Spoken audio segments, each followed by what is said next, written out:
Lagi-lagi terekam kamera sikap gak ada akhlak capres kata-kata. Presiden PKS sedang pidato, Anies malah sibuk main HP, sopan santun gak ada, gak tahu diri pula. Halo, dengar suara JJ lagi di channel Redaksi Jurnal.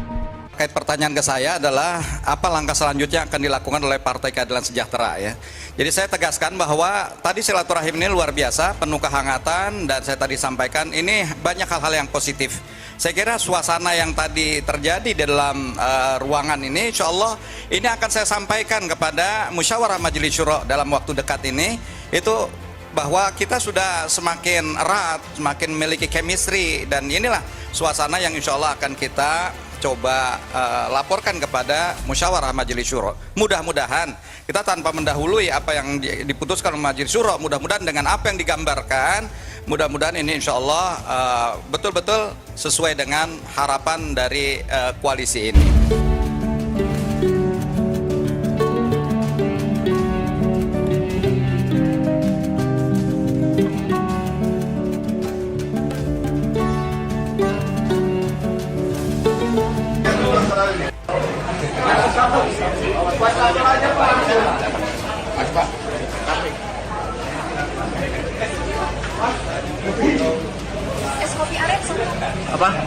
Apabila PKS hengkang dari pengusungan Anies Caimin sekalipun, paslon ini tetap dapat melenggang ke kontestasi Pilpres tanpa PKS. Kalau ia begini, menurut saya ya, ini pragmatisme yang mengorbankan etika. Melupakan kawan lama ketika mendapatkan kawan baru yang lebih besar. Apapun, mari kita lihat sikap PKS setelah pengusungan Anies Caimin ini dibahas ya di Dewan Syuro mereka. Apakah mereka ikut mengusung Anies Muhaimin atau justru hengkang? Partai Keadilan Sejahtera belum memastikan memberikan dukungan kepada Muhaimin Iskandar dalam kontestasi Pilpres 2024. PKS masih akan tetap menunggu hasil musyawarah Majelis Syuro Partai yang akan digelar dalam waktu dekat ini. Hal tersebut pun disampaikan oleh Presiden PKS Ahmad Saiku saat menerima kunjungan pasangan Anies Muhaimin Iskandar di kantor DPP PKS Selasa 12 September. Sejumlah elit Partai Nasdem dan PKB nampak di sana. Di antaranya, Wakil Ketua Umum DPP Nasdem Ahmad Ali, Ketua Fraksi DPR Robert Rau, dan Bendahara Umum DPP Nasdem Ahmad Sahroni. Sementara itu dari PKB tampak hadir Wakil Ketua Umum Jazilul Fawait, Sekjen Hasanuddin Wahid, Wakil Sekjen Khairul Huda, dan sejumlah politikus PKB. Ketua Umum Partai Nasdem Surya Paloh berhalangan hadir dan dikatakan sedang berada di London. Ahmad Saiku pun mengatakan isi pertemuan dalam acara silaturahmi itu akan dibawa ke Musyawarah Majelis Syuro. Saiku menilai suasana yang terjadi dalam ruangan pertemuan di kantornya yang diklaim penuh persahabatan bakal disampaikan kepada Majelis Syuro dalam waktu dekat. Nah, dari tayangan kanal YouTube Kompas TV terlihat saat Ahmad Saiku memberikan penjelasan alias berpidato, Anies Baswedan tidak nampak memperhatikan penjelasan Ahmad Saiku. Anies justru terlihat beberapa kali memperhatikan handphonenya tanpa henti. Ia juga terlihat seperti membalas pesan singkat. Sementara Muhaimin Iskandar terlihat mendengarkan penjelasan Ahmad Saiku dengan seksama. Apa yang dilakukan oleh Anies Baswedan ini bukti bahwa ia tidak memiliki sopan santun. Etika dia ketika ada orang yang berbicara, terlebih itu adalah orang tua, sangatlah buruk. Apalagi Anies dalam kondisi sedang meminta belas kasihan PKS untuk mendukungnya. Anies ini bahkan dianggap netizen tidak punya akhlak atau tidak paham sopan santun ketika berhadapan dengan mereka yang seharusnya memang perlu mendapatkan respek dan rasa hormat. Dan hal seperti ini kayaknya bukan hanya 1-2 kali saja Anies lakukan loh, sudah sering banget. Bahkan saat masih menjadi gubernur Jakarta, Anies juga sempat disorot saat tubuhnya tampak bersandar dengan santai di sebuah pilar. Sedangkan Presiden Jokowi sedang berbicara di depannya. Anies nampak bertolak pinggang di depan seorang presiden.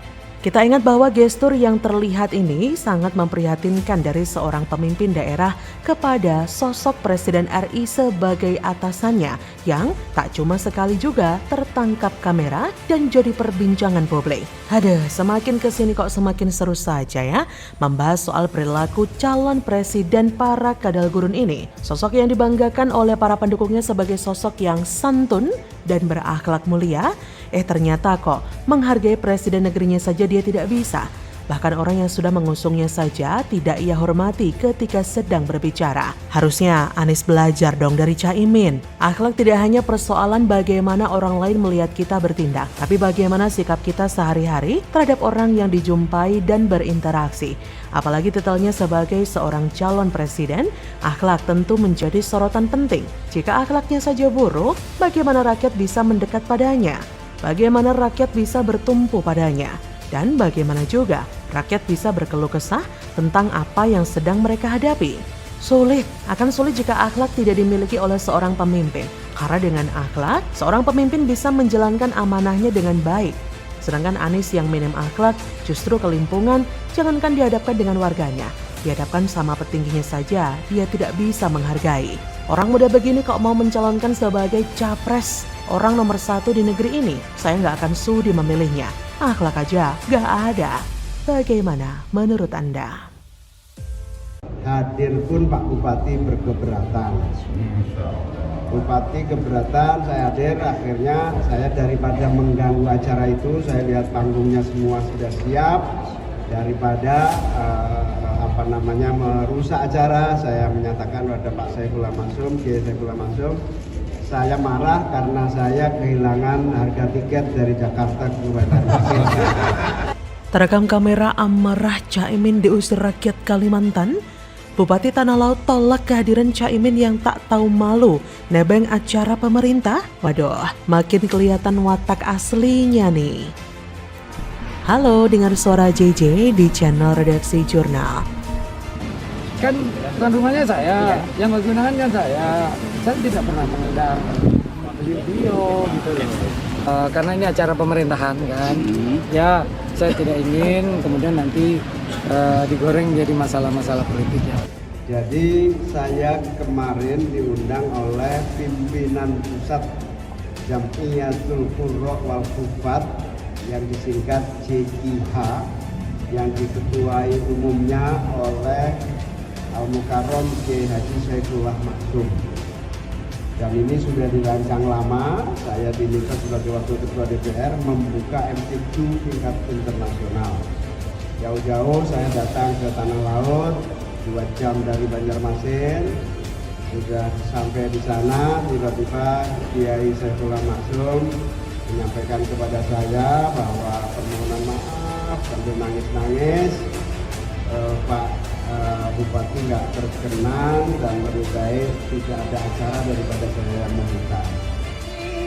Kapasitas beliau hadir Pak kali ini. Beliau itu pembina JQH pusat, terus kedua inisiator Nusantara Mengaji.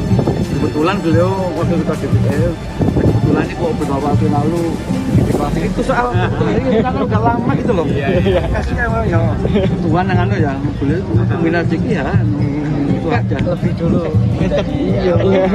Itu daripada diklarasikan sebagai inisiator daripada pencapresan. Tapi kalau kehadiran di sini untuk membuka atau sebagai tamu atau semula kami sebagai pengurus saya ingin kalau beliau membuka bagus sekali gitu. Sudah hati saya sudah senang ya walaupun nggak bisa buka.